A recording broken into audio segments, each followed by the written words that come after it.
পরিচালকের তকমা লাগিয়ে এক ব্যাংকের পরিচালক অন্য ব্যাংকের টাকা লুট করেছেন যোগসাজশ করে। নামে বেনামে ভুয়া নথিপত্র আর জাল দলিলে রীতিমতো হাওয়া করে দিয়েছেন প্রায় 2.5 লাখ কোটি টাকা। বাংলাদেশ ব্যাংকের তথ্য উপাত্ত পর্যালোচনা ও বিশ্লেষকদের সঙ্গে কথা বলে জানা যায়, দেশে বর্তমানে নতুন পুরনো মিলিয়ে সরকারি বেসরকারি 52টি এবং 9টি বিদেশি ব্যাংক রয়েছে। এসব ব্যাংকের মোট পরিচালকের সংখ্যা 760 জন। এর মধ্যে 100রও বেশি পরিচালক ব্যাংকিং খাতে মূলত লুটপাট চালিয়েছেন। কেন্দ্রীয় ব্যাংকের সর্বশেষ প্রতিবেদনে দেখা যায়, গত বছরের 20 আগস্ট পর্যন্ত ব্যাংক খাতের পরিচালকদের ঋণের পরিমাণ ছিল 2,33,885 কোটি টাকা। 2016 সালে এই ঋণের পরিমাণ ছিল প্রায় 90,000 কোটি টাকা। অর্থাৎ 8 বছরে ব্যাংক থেকে নামে বেনামে পরিচালকদের ঋণ তুলে নেওয়ার পরিমাণ বেড়েছে প্রায় 160%। কেন্দ্রীয় ব্যাংকের তথ্য বলছে, সরকারি বেসরকারি 61টি ব্যাংকের মধ্যে 58টি ব্যাংকই পরিচালকদের হাজার হাজার কোটি টাকা ঋণ দিয়েছে। এর মধ্যে 16টি ব্যাংক বিভিন্ন ব্যাংক পরিচালককে 5,000 কোটি টাকার বেশি করে ঋণ দিয়েছে।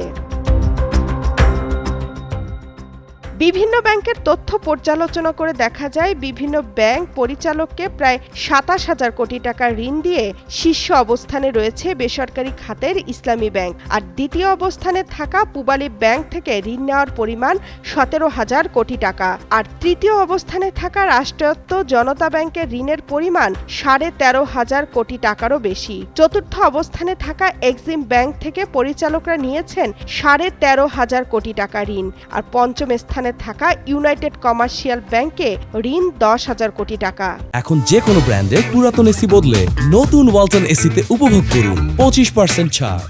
এছাড়া অন্যান্য ব্যাংকের পরিচালকদের 5,000 কোটি টাকার বেশি ঋণ দিয়েছে আরও 11টি ব্যাংক। এর মধ্যে শাহজালাল ইসলামী ব্যাংক ও ডাচ বাংলা ব্যাংক থেকে পরিচালকদের ঋণ 8,000 কোটি টাকার বেশি। 7,000 কোটি টাকা ঋণ নেওয়ার তালিকায় রয়েছে সোশ্যাল ইসলামী ব্যাংক, প্রাইম ব্যাংক ও অগ্রণী bank. Dhaka bank, bank Asia এবং সাউথ ইস্ট ব্যাংক থেকে পরিচালকরা ঋণ নিয়েছেন 6,000 কোটি টাকার বেশি, আর 5,000 কোটি টাকার বেশি ঋণ নিয়েছেন ব্র্যাক ব্যাংক, সিটি ব্যাংক ও ইস্টার্ন ব্যাংকের পরিচালকরা।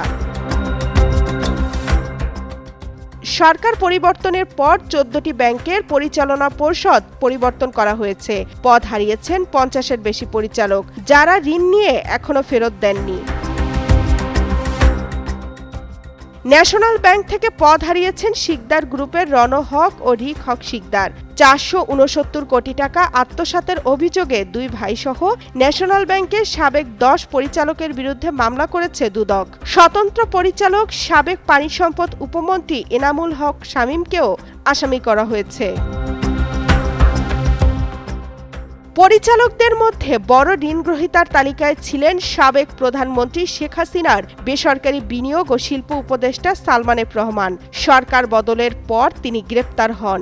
ঋণ খেলাপির কারণে আইএফআইসি ব্যাংকের পরিচালক পদ হারিয়েছেন সালমান এফ রহমানের ছেলে শায়ান ফজলুর রহমান। ব্যাংক খাত থেকে সবচেয়ে বেশি ঋণ নিয়েছে এসআলম গ্রুপ। রাজনৈতিক পট পরিবর্তনের পর বিতর্কিত ব্যবসায়ী সাইফুল আলমের বিষয়ে অনুসন্ধান শুরু করেছে জাতীয় রাজস্ব বোর্ড। সংস্থাটির আয়কর বিভাগ সাইফুল আলম ও তার পরিবারের সদস্যদের ব্যাংক হিসাব তলব করেছে। সাইফুল আলম সহ ইসলামী ব্যাংক, সোশ্যাল ইসলামী ব্যাংক, ফার্স্ট সিকিউরিটি ইসলামী ব্যাংক, ইউনিয়ন ব্যাংক, গ্লোবাল ইসলামী ব্যাংক, কমার্স ব্যাংক সহ একাধিক আর্থিক প্রতিষ্ঠান ও বীমা থেকে আহসানুল আলম ও বেলাল আহমেদের মতো 20 জনের বেশি প্রতিনিধি পরিচালক দেশ থেকে পালিয়েছেন। সাবেক ভূমিমন্ত্রী সাইফুজ্জামান চৌধুরী, তার স্ত্রী, ইউনাইটেড কমার্শিয়াল ব্যাংক লিমিটেডের চেয়ারম্যান রুকমিলা জামান সহ পরিবারের সব সদস্যদের পর্ষদ থেকে বের করে নতুন পর্ষদ গঠন করে দিয়েছে বাংলাদেশ ব্যাংক। তাদের কেউই এখন দেশে নেই।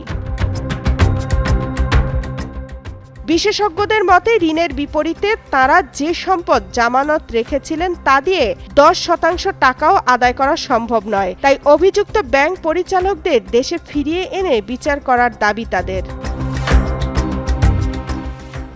তামান্না তাহসিন খান, কালের কণ্ঠ।